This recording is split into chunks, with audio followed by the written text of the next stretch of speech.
Thankfully, in regression, when we have a categorical variable that has only two groupings, such as male-female, then we don't have to treat it in any special way before entering it into SPSS to analyze. So when you have a dichotomous predictor, things are just simpler.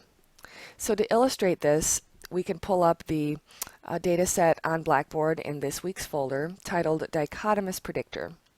And in it there are some variables, but the only two that we'll focus on are salary and gender. So we are trying to predict how much a person makes at the job based on their sex. And so this is the correlation matrix if you ran a bivariate with gender and salary in that data set.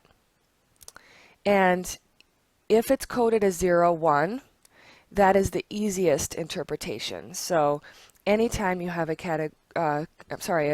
dichotomous categorical variable with just two groupings, you will always want to code them a 0, 1.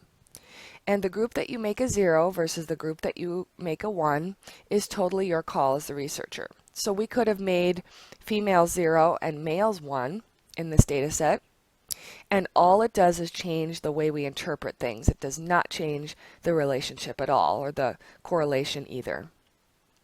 So in this case, we coded this 0 equals male and 1 equals female.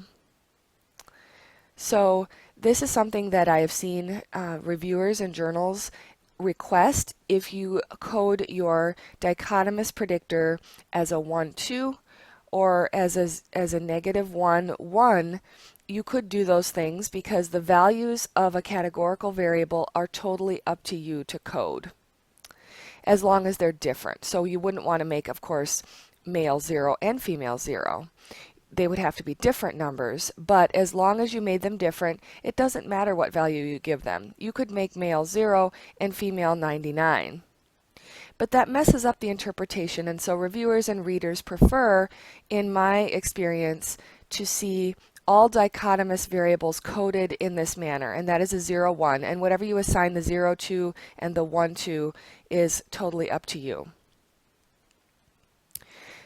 So this is the bivariate correlation output that you would see, so you can go ahead and run that, and we see that they are correlated negative 0.08, and it is not significant. Thankfully, it isn't significant. We wouldn't want to see any differences in salary probably between the sexes unless there was a good and valid reason to see that.